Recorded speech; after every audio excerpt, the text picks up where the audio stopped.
Sobrang nakakagulat na balita. Grabe, President BBM ginulat ang Senado. Nahuli na corrupt si Senate President Cheese, makukulong na si Escudero. Ayon sa nakalap nating impormasyon, tinuro na nagnakaw sa flood control si Cheese, todo palakpak pa sa sona ng Pangulo. Kaya pala bumuto, wag ituloy si VP Sara i-impeach, baka siya nasusunod na impeach sa pwesto. Grabe, President BBM ginulat ang Senado. Nahuli na corrupt si Senate President Cheese, makukulong na si Escudero.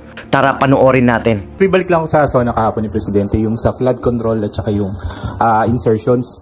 Kayo, ngayon po ay kayo din ay naakakusahan na nasa likod ng 140, Nino. Almost 130. Yung report po na lumabas sa Nino, politiko. Sino nga yung nag-aakusa? Yung media? Sa politiko po na merong report. Sino nga? Sir, Sino nga? Yung mga media reports. No, who are they quoting? It's difficult to answer because you're not quoting anyone. Sino sinasagot ko? Doon sa official documents po na nakuha from the GAA. Sino nga sinasagot ko? Sagutin ko.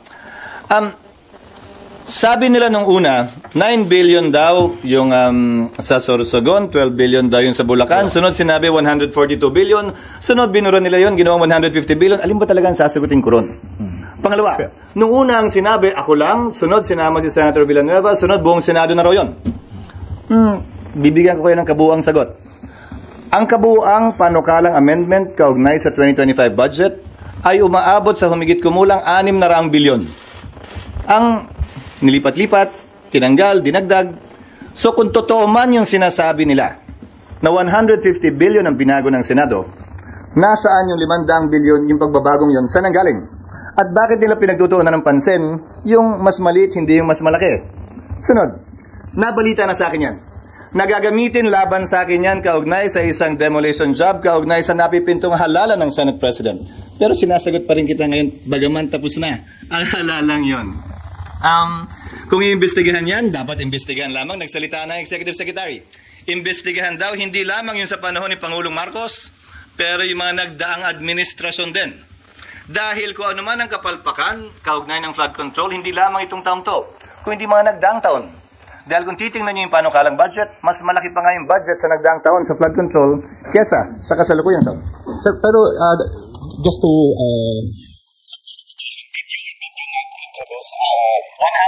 billion. Sa Sorsogon. Sa Sorsogon, nag-ano? Kung meron din po kayong mga 9 billion, changes. no. May changes sa Sorsogon, yes, pero hindi 9 billion. Now, again, is the NEP perfect? Hindi naman din siguro. Ang importante, transparency kaugnay sa mga pagbabagong yan. Ngayon kung pipintasan nila, ulitin ko bagaman alam kong demolition job ito mula sa ilang sektor na nais questionin yung aking pananatili bilang Senate President bago kami magbotohan. At bagaman tapos na, para sa akin, hindi parang makalipas ang 27 taon. Ngayon lamang yata ako makakusa ng isang bagay na ganyan. Ang masakit, dinamay pa si Senator Joel na kung maalala nyo, ay nung pumasok siya sa Kongreso, ay ang party list niya ay SIBAC, Citizens Battle Against Corruption. At dahil lamang siya ang napili at napipisel kong majority leader nung mga unang araw nung nakaraang linggo. So ulitin ko, bahagi yan, par for the course yan, tulad ng pag-warning sa akin na ilan sa mga kasamahan ko sa Senado na gagawin yan. Tinitingnan kong bahagi yan, ika nga, sa buhay ng isang politiko. Subalit, sasagutin ko yan na may buong tapang at tulad nga ng unang tanong ni RG kanina, bakit ako ang unang pumalakpak? Dahil yung walang tinatago, walang kinakatakutan. Kahapon po sabi ni Sen Aimee, hindi daw po yun allegation kasi totoo daw po yun and that's the reason bakit hindi siya pumirma. Bakit hindi siya pumirma sa GAA? Yung BICAM ng GAA. Na hindi sila pumirma sa GAA, siguro hindi ba patunay yun na naging transparent yung budget na yun? Kasi nga alam nila yung mga nagdaan, ganun din ba o hindi? May pagbabago ba yung nagdaang GAA, kaugnay sa GAA ng 2025? Ang kaibahan, naging mas transparent, nalaman ng lahat at nakita ng lahat. Hindi ba positibo at tama lamang naman yun? Kumpara sa sasabihin mo na hindi yan nangyari ng nagdaang panahon. Kaya nga pinapaimbestigahan ng Pangulo, hindi lamang ang administrasyon niya, pero ang nagdaang administrasyon din. Yung sinabi po ni Sen Aimee, hindi lang sa aligasyon, totoo daw po, yun daw po talaga yung nangyari. May mga senador na nag-insert ng budget, although ayaw niya rin diretso yung mga pangalan kahapon. May mga nag-insert, may mga nag-amend Grabe naman kasi yung insinuation ng mga naninira. Pag nag-amyenda ka ng budget, insert na agad, illegal na agad, bawal na agad, may kita na agad. Hindi naman siguro tama yon. Mali naman yata yon. So, anong gusto niyo sabihin sa amin? Wala kaming karapatan baguhin yung sinasubmit na panukalang budget ng DBM. Gano'n ba yun? Kung ano yung sinubmit ba't pa kami mag-hearing? Ba't pa nakalagay sa saligang batas ang power of the purse ay nasa Kongreso? Yun ba yung ibig sabihin mo? Na illegal magbago ng budget? I don't think so. Ang illegal ay pork barrel, which was defined by the Supreme Court as post-enactment intervention. Pakikialam kung paano gagastusin, saan gagastusin ang pondo matapos ito aprubahan. Baka nakakalimutan nyo rin. Bilang finance chairman noon, ako ang kauna-unahang finance chairman na nag-line item ng budget ng DPWH.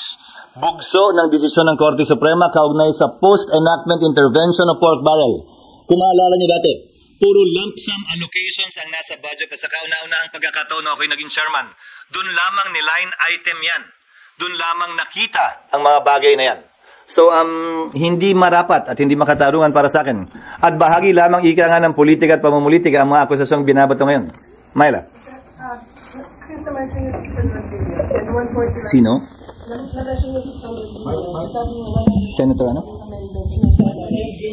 600 billion. So, ibig sabihin, sir... Roughly, yung proposed amendments. So, yung remaining, sir, amendments ng House ba yan? Halo-halo.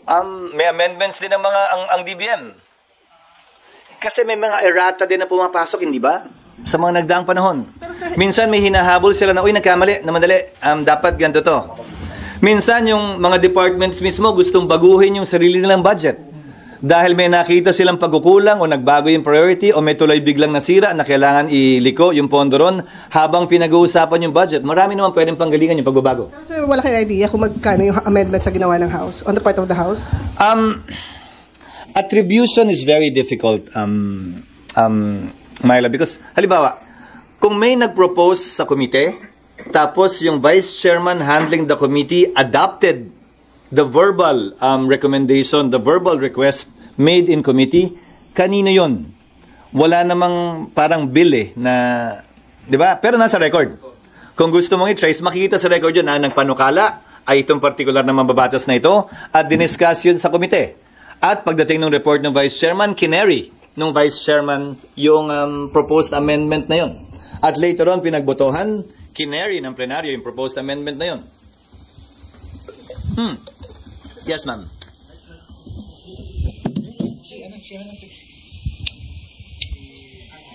Sir, related din po sa budget insertions.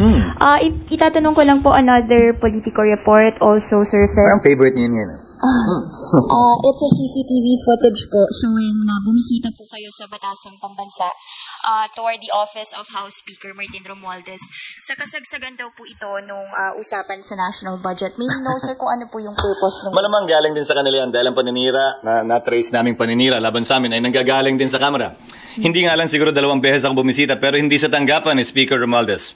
Sa tanggapan kung saan, sa opisina kung saan isinasagawa ang BICAM na pinag-usapan din naman nung nag-bicameral conference committee meeting kami. Para tiyakin na ayos yung trabaho ng staff, para tiyakin na nagpapatuloy ng walang problema. Again, these are insinuations that you are merely carrying, coming from those who want to politicize that particular instance. Pag hindi naman namin ginawa yung trabaho namin, edi isa din. But what are they insinuating? Tapos, sir, follow up I'm asking, what are you insinuating? What are they insinuating na nagpunta ron? So, bawal na rin magpunta at gawin ng trabaho bilang BICAM member? Bawal bilang Senate President tingnan kung ayos yung staff na gumagawa ng BICAM? May insinuation agad na mali? Hindi naman siguro tama yun. That you made sure though, that you made sure na yung mga changes as you proposed, mapapasok Again, that is an allegation wrought with malice. At ulitin ko, sino yung nagsabi? Kayo naman, panay ang pasagot nyo sa akin sa mga anonymous report na naman. Report nino. Saan niya kinuha yung report? At sino nagsabi? No, answer me. Sino? No. Sino nga yung kino-quote ng report? Hindi naman pwedeng wala, di ba? Again, this is clearly a PR job. Although it is, and I know it is, sasagutin pa rin kita. Kasi wala naman akong tinatago eh. Yes, sir. Sir, ano yung mga changes or reforms na implement ninyo pagdating sa approval ng budget para maiwasan itong mga ganitong controversies? At malabo ba yung gusto ni Presidente na halos wala na kayong baguhin doon sa budget? Hindi naman nga pwedeng walang baguhin. Again, Congress has the power of the purse. No NEP is perfect. But as long as it is based on discussions made openly with transparency and accountability, wala akong nakikitang problema. Again, gaya ng sinabi ko kanina, 2 heads are always better than 1. Hindi naman alam ng lahat ng executive department officials ang problema ng bansa. Kaya nga, minabuti ng mga nagsulat ng saligang batas na dadaan yan sa prosesong ito, kung saan makukuha ang input ng mga mambabatas, partikular mga kongresista, dahil sila ang directly elected representatives of the people. Pagdating sa BICAM, paano mas magiging transparent? Kasi doon lagi sinasabing nangyayari yung mga ganong focus-focus o mga insertions sa BICAM. Again, when I was the Finance Committee Chair, binuksan namin yung BICAM. Wala namang nagpuntang media. In-announce nung nakaraan din. Ang nangyayari kasi sa BICAM, more often than not, is just the secretarial staff that's meeting. Nag-o-compute yung mga yan. Ito yung version ng Senate, ito yung version ng House. Saan yung kinuha, saan kinuha. Halos wala namang, it's basically computation of those who are good in the budget. Kahit noon ang BICAM palagi nasa PCA. Sino ba yung matagal na rito? Di ba? Sa PCA, lately ginawang sa House, pero PCA madalas. I think noong time ko, PCA pa din. SP na wala namang... Hindi yung actual BICAM. Hindi yung meeting.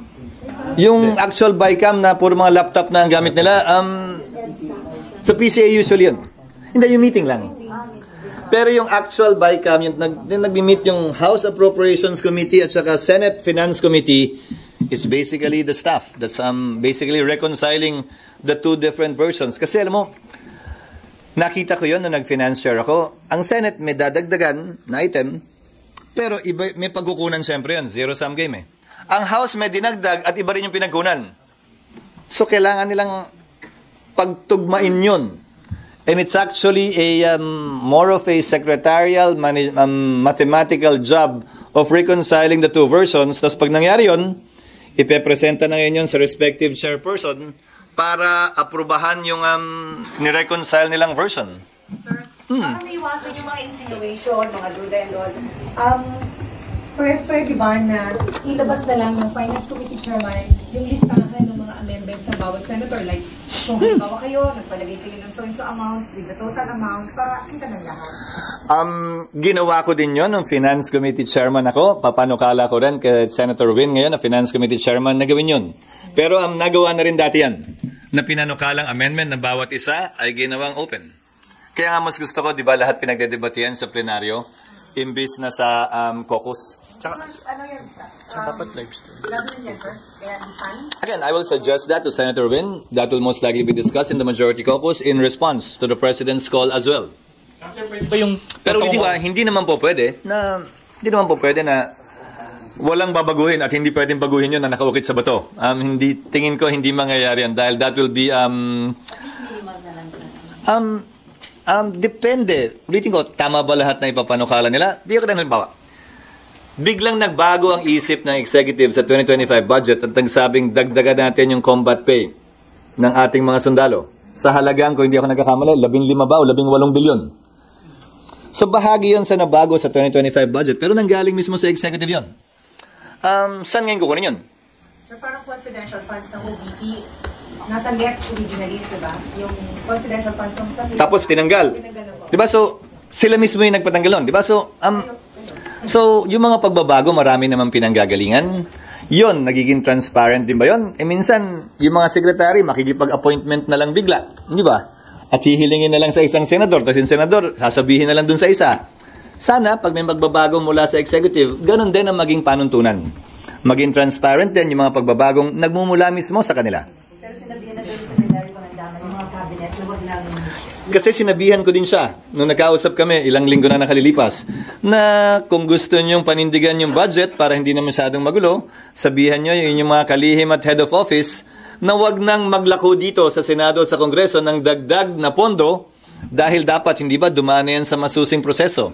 The budget call of the executive is always in the second month of the year, February. So kasi nyo, March, April, May, June. 4 na buwan yan na duman dapat sa butas ng karayom bago isumite ng presidente pag-deliver niya ng SONA, ang NEP ng executive branch. So, sana wala na masyado ring pressure o mga request mula sa executive branch din. Make it public, sir, pag may cabinet members na humihirit ng additional funds. Same, sabi ko nga, dapat pareho ang panuntunan. So yung BICAM, pwede ba yun naka-livestream katulad nung kapag may budget hearings? Kasi pag BICAM naman, pinapatawag lang yung media kapag nag-opening, tapos pag nagkamayan sa dulo. Pero yung pinapaalis kami sa kwarto kapag nagsimula na talaga yung totoong meeting among the panel members. Kasi nga, ang karanasan ko, nung finance chairman ako, ang karanasan ko ay it's basically a reconciliation of the different items na tinanggalan at dinagdagan ng magkabilang panel. Tapos, pagpapasahan yon ng tinatawag nilang small committee ng both houses, di ba? So, kung may gagawin transparent, dapat gawin transparent yung pagpupulong na yun, ng mini o ng big BICAM. Pero yung actual act of reconciling, yun ang mas matagal eh. Siguro mga 2 linggo yun eh. Nakahanapin nila saan kinuha ng house to, saan binawas to, kukumpara mo sa NEP, kukumpara mo sa GAP. That is the more tedious job being done by the Secretariat na mabigat actually pagdating sa BICAM. Sir, na-mention nyo si Senator Win na magiging Committee on Finance. So, obviously, may mga distribution na ng committee chairmanship. Formality na lang yung sa plenary. So, pwede namang malaman sino yung hawak ng mga major committees? Nabasa na kahapon si Senator Joel Villanueva, ibang ibang komite. Ang tabayaan na lamang natin ang pagbabasa din sa plenary. Again, hindi naman namin tinatago, matatago ito eh. Kaya lang, ayoko rin pangunahan yung aktual na pagbasa sa plenaryo. Gagawin namin yan ngayon at hanggang bukas siguro. Baka mag-extend pa hanggang sa darating na Lunes at Martes. But we expect to be able to organize the Senate by next week, insofar as naming the chairman and members of all the committees, including the Commission on Appointments on the part of the Senate and the Senate Electoral Tribunal. Pero may ibigay dun sa 5 minority, sir. Minority senators. Yes, except for the minority leader, which by tradition does not have a committee because he's automatically a member of all committees. Ano po yung mga committee na i-offer sa minority? Again, ayokong pangunahan hanggat hindi nababasa sa plenaryo. Dahil babasahin din naman sa plenaryo yun. Even the committees to be given to the members of the minority will be decided upon by the plenary. Yung Blue Ribbon, sir, kay Marcoleta nga, sir. Yun ang direksyon. Pero babasahin din yan siguro bukas o makalawa. Justice Committee, kanino, sir? Shelly, hello? Ginagawa mo na ako, utu-utu niyan. Sir, clarify lang. Ano? Ang ganda nito Sir, clarify lang. So, dun sa mga in-insert yung nandun ka pa? Isa lang, sir. Sa mga insertion ng budget, wala talaga kayong ibinulsa or meron? Wala. Kaya nga, gaya ng sinabi, gaya nga ng unang tanong kanina. Ayan na naman kayo, tatanungin niyo ako ng ganyan tanong, tapos i-quote niyo ako ng base sa tanong ninyo. I think that's an unfair thing to do, quite frankly. If I have never had, no single case has ever been filed against me in my 27 years in government. Not only as a member of Congress, not only as a member of the Senate, but also even as a governor of our province where we implemented projects. Now, to answer your questions directly with respect to that, sorry huling nagbaha ng matindi sa lalawigan ng Sorsogon, sisang pa. Taong 1987. So, excuse me, nagbabahaman sa amin, nakita namin yung dahilan, masyado nang mababaw yung ilog, so dinredging namin, hindi flood control, at no expense to government, gamit lamang ang equipment ng probinsya, nawala din agad yung baha na naranasan namin kapag malakas ang buhos ng ulan nung nagdaang Oktubre. Sir, hindi nabanggit yung online gambling sa SONA ni President. Missed opportunity ba yan? Narinig ko yung komentaryo ng iba. Alam mo, sa dami ng mambabatas, may kanya-kanya tayong advocacy ang gusto nating mapakinggan sa SONA ng Presidente. Gusto ba natin 3 oras yung SONA ng Presidente? Ulitin ko, minabuti ng Pangulo, natutukan lamang yung social services. Yun ang tila-tila tema ng kanyang talumpati. Hindi ba? Siguro may ibang pagkakataon na pwedeng matalakay pa ng Pangulong yan. Pero hindi sa missed opportunity because every time the President has an interview, media can always ask him about his position on that. So, siguro minabuti lang niya na i-focus yung kanyang SONA dun sa mga bagay na yun. Imbis na sa banggitin pa, parang chapsuy, yung bagay na yun. Sir, isa ba sa ipopropose yung sa NEDAC na maging priority bill? Ang mga priority tungkol din sa online gambling? Pag-uusapan namin, hindi ako isa sa mga author nun, so dapat yung mga author magpanukala nun at pag-uusapan namin mamaya. But again, let us go. composed of both the House, the Senate, and the Executive. So, kung masasama man siya sa listahang ipaglalaban ng Senado, yon ay pagpapasyahan nung tatlong ahensyang yon, the Executive Branch, Congress, and the Senate. But if that is the decision of the Senate, yun ang isusulong ko namin na mga miyembro ng LEDAC doon sa mga priority measures. SP, doon lang po sa sagot niyo kay Mayan. Kung binanggit niyo po na ang tagal na nung huling nagbaha sa Sorsogon, so doon po sa mga amendments, wala pong flood mitigation programs doon sa... Kung nandun ka pa, sige ha, hindi porkit Sorsogon, akin yun. Hindi porkit Bulacan kay Senator Villanueva yon. Hindi porkit tiga doon ng isang mambabatas, lahat na ng pondo ron ay sa kanya. Ulitin ko, sino bang nagsabi niyan? That is a mere insinuation. Again, bahagi ng ika nga, PR job, PR campaign. So, hindi automatic yun. At wag mong isipin o sabihin na automatic din yun. Dahil hindi ganun yun. So, sa Metro Manila ba, lahat ng proyekto sa Maynila, automatic? Sino mayari? Di ba pinapasira nga ni Isko yung mga pinapagawa na iba? So, sino mayari? Mayor, Governor, Congressman, o yung Senador ng taga Maynila? Hindi nyo naman pwedeng sabihin agad na porkit tiga doon, kanya na lahat, hindi naman niya tatama yun. That is why, especially in the case of Senator Villanueva, it's so unfair to say that, to allege or even insinuate na lahat yun ay kanya, hindi naman tama yun. That is an unfair accusation and an unfair insinuation to make. And sir, with due respect lang din po, yung pork barrel scam cases, it all stem from anonymous sources ng PDI. Ano? Hindi, sir, yung pork barrel scam cases also came from anonymous sources, reports, media reports, actually from expose ng PDI. Ikaw naman ang layo na ng nilukso mo. Yung pork barrel scam cases, sorry, may whistleblower. May witness yun, at may nagsasalita at nag-aakusa. It first started as anonymous stories na. Pinaglalaban pa talaga.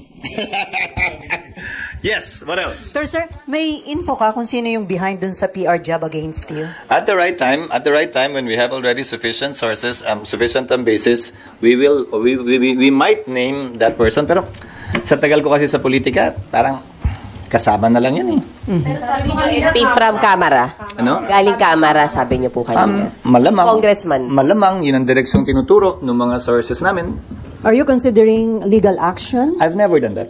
In my 27 years in government, this is not the first time I'm being accused of something. And then sir, ano yung iba pa mga proposed bill na isusulong nyo para makatugon dun sa mga promises ni PBBM sa kanyang SONA kahapon? Aside dun sa I think that most should come from the administration. Actually, kung may isang inaantabayanan sana ako, ano yung mga panukalang batas? Nahihilingin niya. Isa lang ang narinig ko, kaugnay sa kapangyarihan ng NFA. Para magawa niya yung trabaho niya sa pagpapababa at pagtamang pagtsempo ng pag-import ng bigas para hindi maapektuhan yung ating mga magsasaka. Pero yun lang yung ano. Yun lang yung parang na-note ko na hiningi niyang legislation. Hindi naman namin trabaho na ipatupad yung iba dahil karamihan is only with respect to enforcement of the existing laws. So may patanong lang from Baby Lynn. Pwede daw bang i-lifestyle check yung mga mababatas, lalo na yung mga miyembro daw ng BICAM sa National Bank? May ongoing na may batas na nagbibigay ng kapangyarihan sa pamahalaan na gawin yan, and I think everyone should be open to a lifestyle check when it comes to that. Whether may allegation ng ganyan o wala. Basta sigurado ako, wala akong bahay sa Forbes o sa Dasmariñas at wala rin akong Rolls-Royce o Ferrari. Kaya nga isa ako sa mga unang tumayo tulad ng pagsimula natin at pumalakpak nung may binanggit si Pangulo kaugnay sa corruption. Ha? Nasa kotse pa nga lang tayo. Wala pa tayo doon sa level na yun. Wala pa nga tayo doon eh. E de lalo na.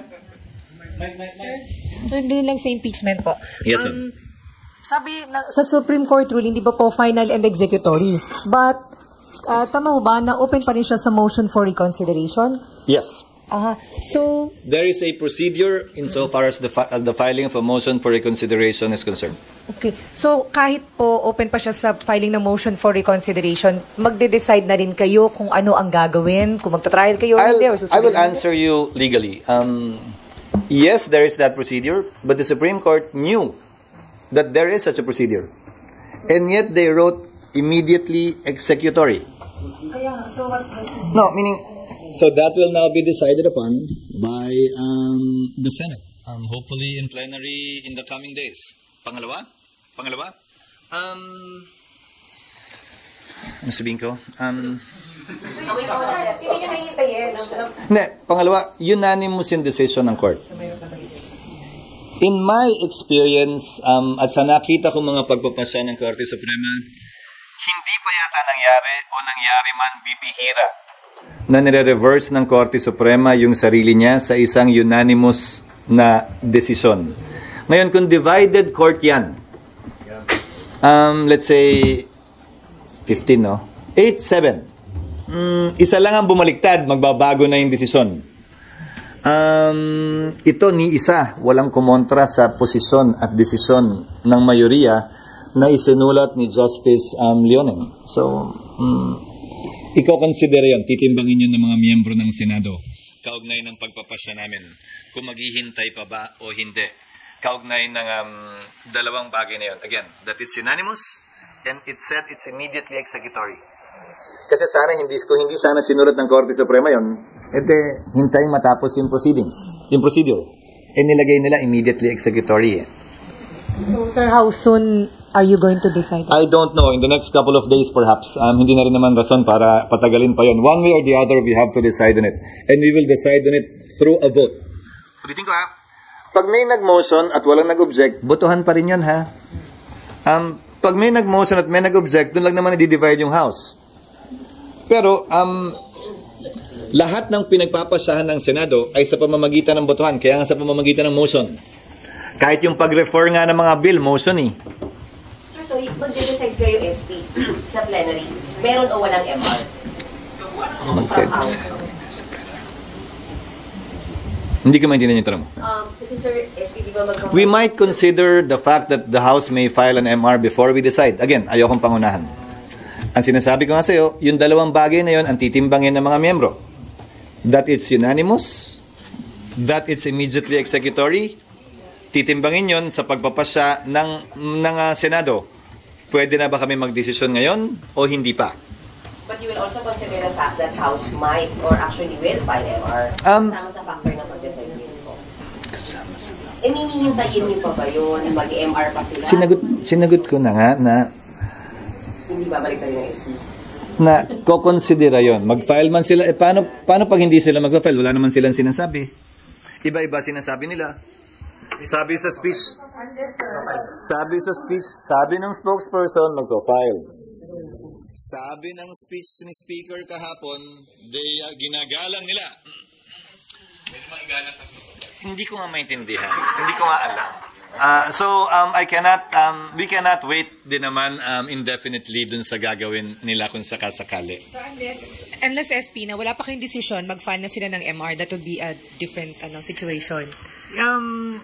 Again, unanimous, immediately executory. Whether they file an MR or not, that will be considered by the members of the Senate in arriving at a decision whether or not to vote for it at the soonest possible time or at a later time. Pero kung mapapansin nyo, kung nabasa nyo na ba yung decision? Ako kaya hindi ako masyado nagkomentary nung unang lumabas dahil napakahaba ng desisyon. It's 97 pages with 5 concurring opinions. Sa concurring opinion nga, 3 pa lang ang nababasa ko at hindi pa yung buong 5. Kaya pinigilan ko muna yung pagkomentaryo until today. Pero maging ganun pa man, maganda yung pagkakasulat dahil klaro siya, sinimulan niya talaga sa simula. At yung ibang concurring opinion, sinagot.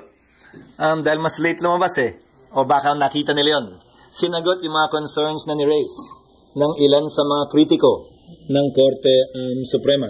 Bahagi ng concurring opinion yung ilan sa mga sinasabi ko nung una pa, that the 19th Congress cannot bind the 20th Congress. Although sa pananaw ko, tatawid, iba ang pananaw ng ibang justices. Sa concurring opinion nila, hindi tatawid. At sinabi nila, kailangan may aksyon ang Kongreso ng 20th Congress tulad ng hiniling namin sa kanila. Doon sa order na binaba ng impeachment court sa Kamara. Dahil nga, the 19th Congress cannot bind the 20th Congress. Sir, humirap ba ang impeachment because of the ruling of the Supreme Court? Dinagdagan yung procedure, definitely. Hindi ko sasabing humirap kasi pag due process ang pinag-uusapan, hindi mo naman pwedeng sabihin, wag natin gawin dahil mahirap. hindi mo alam kung kailan darating yung panahon na ikaw naman yung nasasakdal. At hahanapin mo naman yung due process na igawad sa'yo. So, ayokong gamitin yung salitang humirap. Niliwanag nila na yung probisyon ng saligang batas kaugnay sa impeachment, hindi mo pwedeng ihiwalay sa probisyon ng saligang batas kaugnay ng due process. Dapat magkasabay yun. So sa ngayon, ang direct filing ng impeachment through a vote of 1/3 members of the House ay ganito na, base sa pagkakabasa ko ng desisyon. Draft pa lang, kailangan ng ibigay sa nasasakdal. Yung draft dapat nakapaloob doon, yung ebidensya laban sa nasasakdal. Dapat bigyan siya ng pagkakataon, gamitin man niya o hindi, ang nasumagot doon sa aligasyon at ebidensya laban sa kanya. Dapat ibigay yung draft sa lahat ng miyembro ng Kamara, hindi lamang doon sa nagsabing pipirma. Dahil ayon sa desisyon, buong Kamara ang magpapasya at hindi lamang yung 1/3. So paano nga naman yung 2/3? They should be afforded and given the chance, basic procedural due process din on their part, to read it and to see it.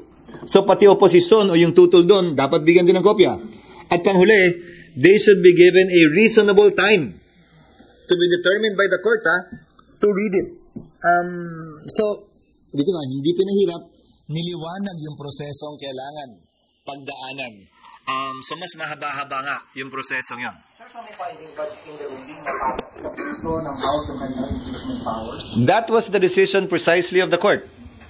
Ang decision ng court is that the House acted with grave abuse of discretion in violation of the constitutional provision on the 1-year ban provided for in Article 11, Section 3.5 and Article 3, Section 1, particularly the Bill of Rights, ensuring that each and every person shall be guaranteed due process of law, both substantive and procedural due process. Dun sa Supreme Court ruling kasi, sa Supreme Court ruling, ang maliwanag is, ang nakitaan talaga ng mali, yung Kamara, di ba? Yun ang parang, kumbaga, bugbog sa AC ruling. Pero, paano nyo sasagutin yung batikos sa, bakit hindi kayo magkakaroon ng impeachment trial? Ba't hindi ipaglaban yung power ng Senate na to try and decide the impeachment case? Nabanggit ko kanina, hindi ba? Sabi ng mga kritiko ng Senado, hindi daw namin pwedeng questionin ng Kamara kaugnay sa violation ng 1-year ban. Supreme Court lang daw ang pwede magsalita kaugnay niyan. Noong nag-decide naman ng Supreme Court na violation of 1-year ban, ang gusto ngayon nilang, ang panawagan ngayon sa amin, wag namin sundin at mag-trial kami. Sole power to try and decide daw kami. Hindi naman ganun yun. Ang batas ay batas, anuman ang panig na kinakampihan mo. So, ang bumabatikos naman sa amin, Nympha, yung mga pabor sa impeachment Ang bumabatikos sa amin, yung ayaw kay Vice President Sara. Ang bumabatikos sa amin, yung klaro na gusto siyang ma-impeach at matanggal sa pwesto and who have taken their position in that regard. While I respect their position, hindi naman nila pwede kaming pilitin na kumampi sa kanila. At hindi naman kami, sabi ko nga kahapon, di ba? The time not on your side does not necessarily mean I am on the wrong side. In fact, insofar as this particular issue is concerned, the Senate was proven correct by the Supreme Court. That when the Senate exercised an abundance of caution in not rushing into it. Ngayon, ang binabatikos naman nila, ang Korte Suprema. At ginagamit kaming bala para ibangga sa Korte Suprema. Hindi ko bilang abogado, hindi yon ang posisyon ko. Because I'm still an officer of the court, although I am, as a lawyer, although I am not part of the judiciary. SP, yung latest ruling na to, did it abandon the Francisco? Ibig sabihin, regarding dun sa filing. So ngayon pa pwede na bang mag-file uli ng mga Hindi. You can reconcile it with Francisco. In fact, if you read the 97-page decision, Justice Leonen quoted extensively from Francisco. Hindi siya taliwa sa Francisco. Kinote niya sa malaking parte at bahagi ng desisyon yung Francisco. Even the time of yung 1-year rule ban, hindi so kasi doon sa Francisco is the referral to the Justice Com. Yes, but if you read the decision, it is the inaction that effectively circumvented that 1-year ban period. Diba? 1-year ban starts once it is referred to the Justice Committee. Inupuan nga eh. Inupuan nga ng House Secretary General eh. Kinut nung mga ibang concurring opinions yung interview ng Secretary General na sinasabing inutusan siya na wag upuan yun, na wag galawin yun. Na-intent dahil may ipa-file pa. Ang tema ng desisyon sa pagkakabasa ko ay yung pag-upong yun circumvented the 1-year ban. So, hindi niya binago yung Francisco na ang referral sa Justice Committee ang magiging hudyat ng pagsimula. Ang sinasabi niya, yung hindi paggalaw at pag-refer, effectively na-circumvent yung 1-year ban. At nung dinismiss, nung in-archive yung 3 na impeachment complaints, parang ni-refer mo na rin dahil inaksyonan mo yung, again, hindi naman refer lang, pwede mong i-dismiss din eh. Nung inaksyonan nila yon, doon nagsimula yung 1-year ban. Kaya sabi nila, nung inaksyonan yung 3 impeachment complaints noong February 5, may 1-year ban na nun. Kaya nga nagbigay pa ng petsa si Justice Leonen at ang unanimous vote na decision ng court na pwede lamang mag-file uli ng February 6. So, nagbigay siya ng eksaktong petsa. For you, SP, as a lawyer, is it not a judicial overreach on the part of the SC? If you are in favor of the impeachment of the Vice President, then you will take that position. If you are against the impeachment of the Vice President, then you will take the contrary position and will say na desisyon at trabaho ng Korte Suprema na i-interpret ang saligang batas.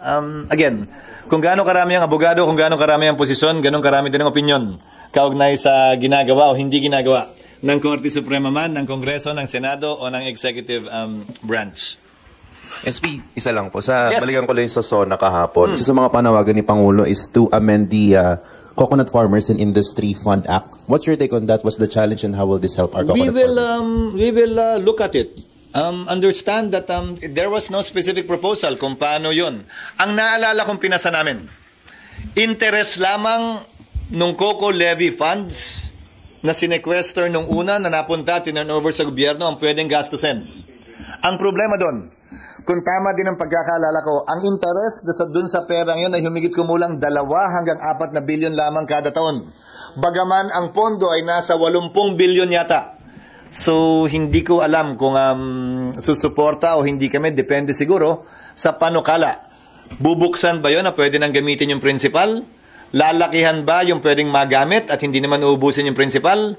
Didiktahan ba na mas malaki dapat yung placement ng principal para mas lumaki yung kita, para mas malaki ang maitulong sa ating coconut farmers? Malapit sa puso ko ito dahil isa sa mga pinakamalalaking coconut producing provinces ay nagmumula sa Bicol region. Sir, last question on that part. With the new minority bloc composed of veteran senator, ano yung expect nyo magiging dynamics lalo na sa pagpapasa ng mga panukalan? I look forward to working with them, as I said yesterday, and engaging them. With respect to the laws that we will be passing, the issues that we will be confronting. Sa totoo lang,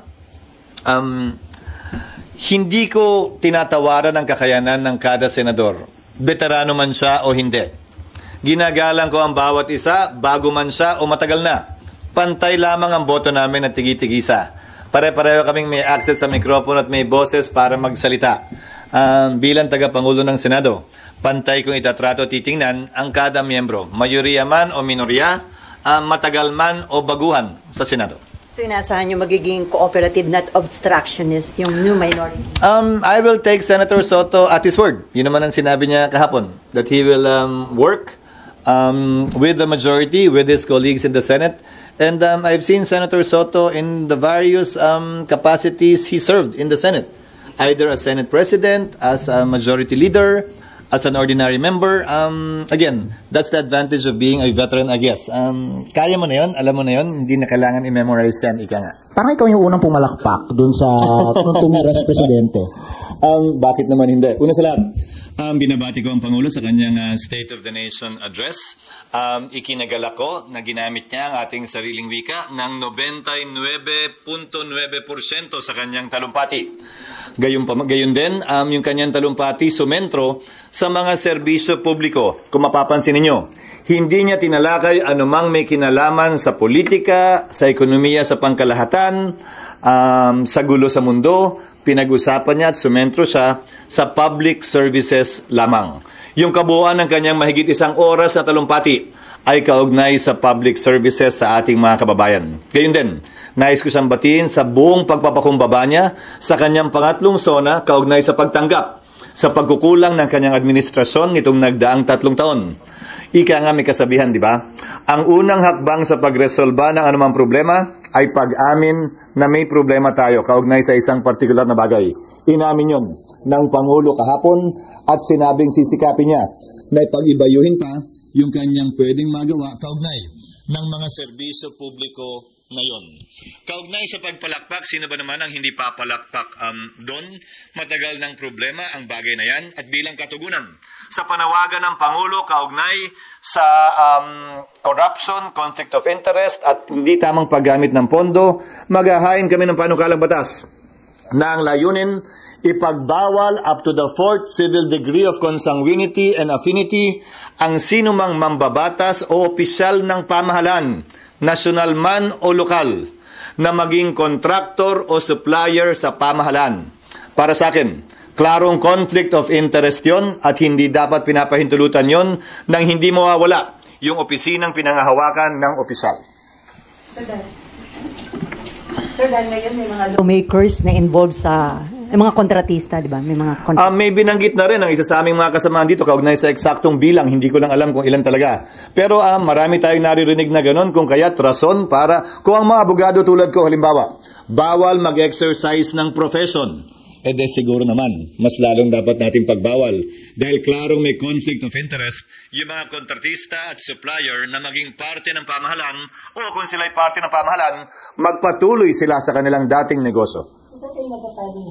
Pinapadraft ko na ngayon, naasahan namin, may file namin yan, kung hindi mamaya ay bukas dahil simpleng panukalan lang naman yun. At magiging priority bill? Isa yon sa ihiling ko na maging priority measure at masama sa LEDAC. Yun ang pangunahing pag-uusapan namin mamaya sa tuturuan.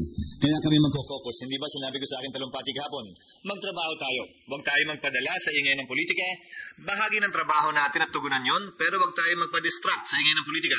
Pag-uusapan namin mamaya ang priority measures ng kada senador para ilalaban natin yan sa panig ng majority, minority o sino pa man na maging parte at bahagi ng LEDAC o ng priority bills, hindi lamang ng pamahalaan kundi ng Kongreso din. Kaya dahil inaasahan ko magkakaroon ng pagpupulong ng LEDAC sa hindi malayong hinaharap at ito'y tatalakayin. Pangalawang nais naming talakayin sa caucus mamaya ay kung maaari i-considera ng mga miyembro ng Senado na yung mga napasa na on third reading nung nagdaang Kongreso ay baka maaari tulad sa mga nagdaang Kongreso din, ay huwag nang padaanin pa sa butas ng karayom. Maliban na lamang kung may concern at advocacy talaga yun ng miyembro. Kung saan, siyempre, susundin naman namin ang layunin at gusto ng sinumang miyembrong nais magsalita, pabor o laban sa mga panukalang batas. Pero kung halimbawa mga local bill lang naman yon, baka naman maaaring let go na yon kung no harm, no foul naman.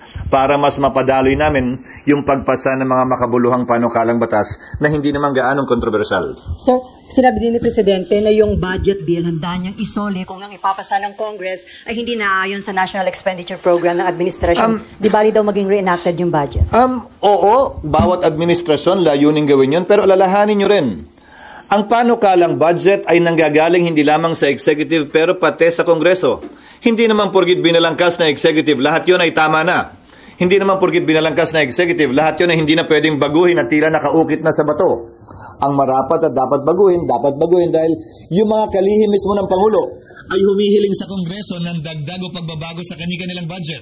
So siguro, kung may ganyang uri ng kautusan ng Pangulo, dapat pagsabihan din niya yung kanyang mga kalihim na kapag kami sinumite ng budget ang DBM para sa kanilang departamento, huwag na silang humirit pa dahil bago sila makahirit ang pagkukunan ay ibang departamento rin.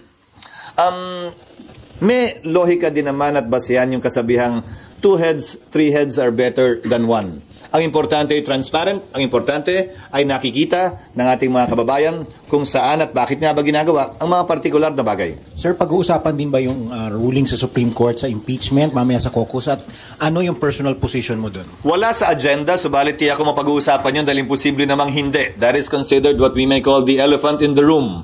So malamang mapag-uusapan yun mamaya. Salamat sa tanong. Iba ang aking personal na opinyon kaugnay sa magiging posisyon ng Senado. Tulad ng sinabi ko kahapon, kung hindi pa kayo inaantok kahapon, hindi, umaga pa lang yan. Hindi porkit tagapangulo ako ng Senado, kamay ko lamang ang nagdadala ng tiyempo at magdidikta ng direksyon ng Senado. We are a collective body and we will be deciding upon these matters collectively also after deliberation and via a vote. Personally, ang posisyon ko ay bilang abogado ay ito. Nagdesisyon ng Korte Suprema, sang-ayon ka man doon o hindi, dapat ito'y sundin.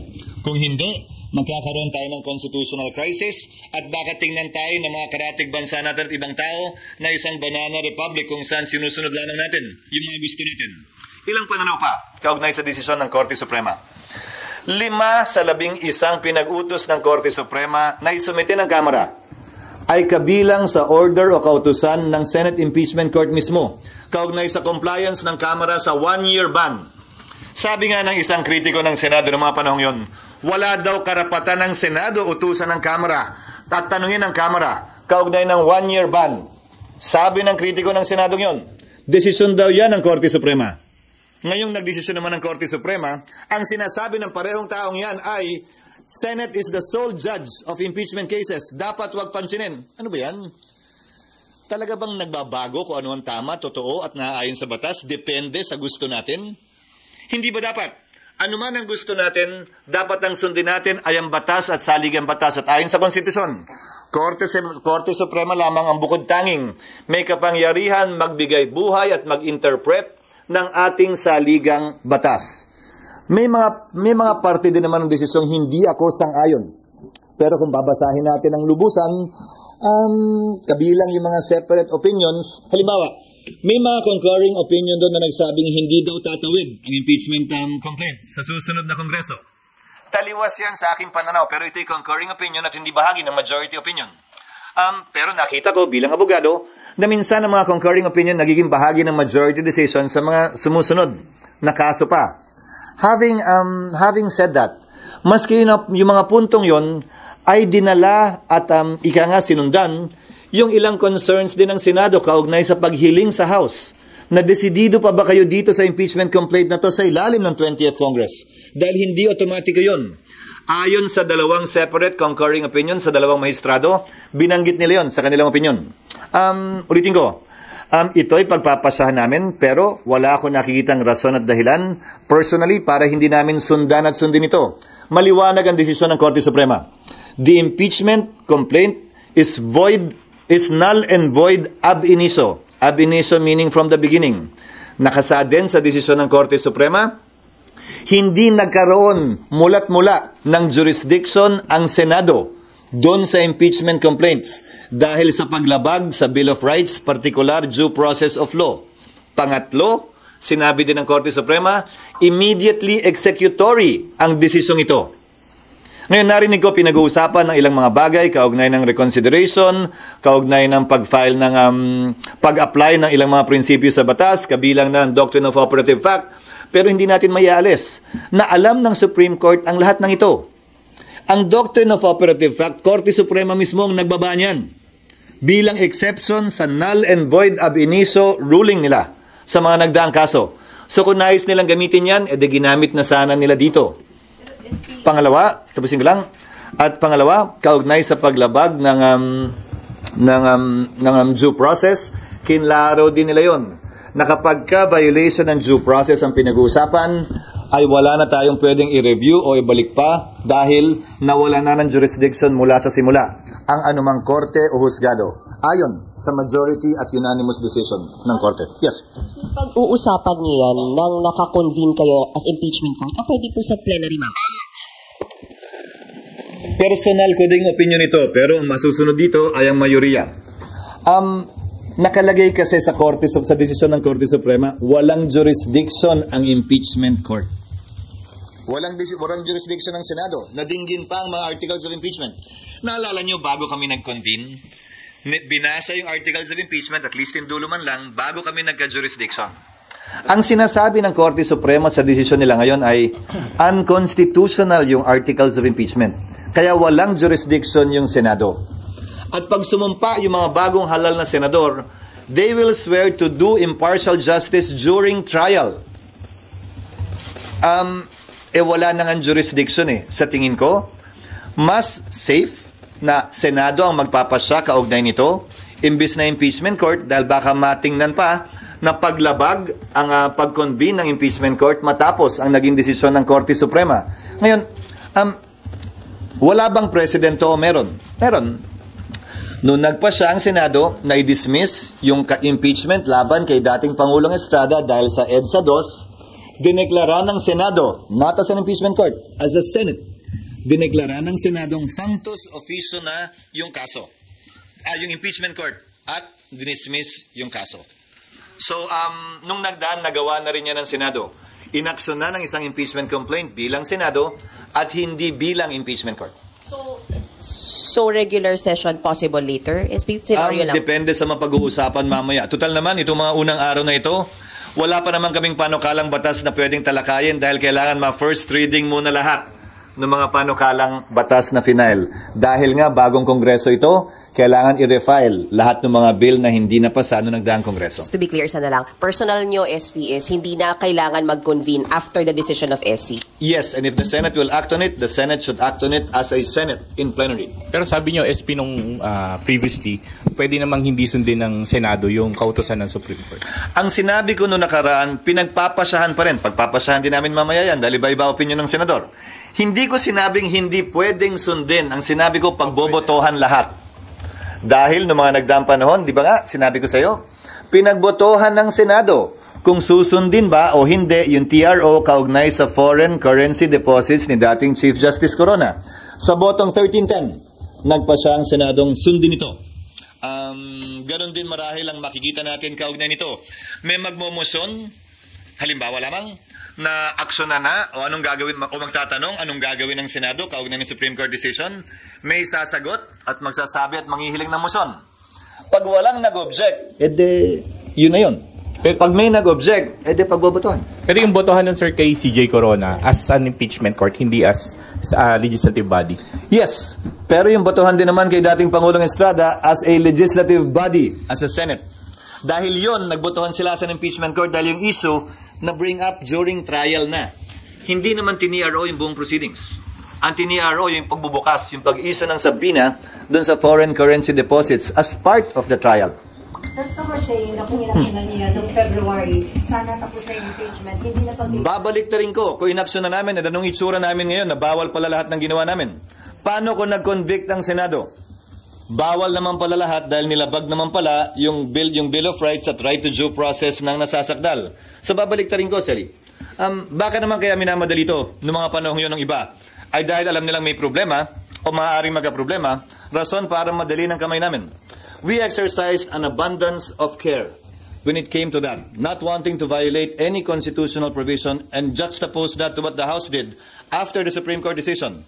Without an abundance of care, they hurried things, and the result is what you have seen now, given the Supreme Court decision. Correct. Sa tingin ko, hindi pwedeng pulaan yung pagiging maingat ng Senado, lalo na sa nakita yung desisyon ng Korte Suprema kung saan yung pagmamadali ang pinulaan ng Korte Suprema at sinabi ang mali at nilabag ang karapatan sa due process ng nasasakdal. Pero na-declare daw yung public na malaman, ano ba talaga yung pass? Hindi lamang impeachment ang mode of accountability para sa mga opisyal. Investigasyon ng Senado, investigasyon ng Kongreso, kaso sa Ombudsman, lahat ito ay mga avenue para mag-exact na accountability para sa mga opisyal. Dahil, tandaan nyo sa ilalim ng saligang batas, Pangulo lamang ang immune from suit. Hindi immune from suit ang ikalawang Pangulo o iba pang impeachable officers. So hindi nila maaaring sabihin, walang ibang avenue. Thank you. Ngayon, ikaw, bilang Pilipino, ano ang masasabi mo at reaksyon sa balitang ito? Mag-iwan ka ng komento sa ibaba at atin pong babasahin isa-isa.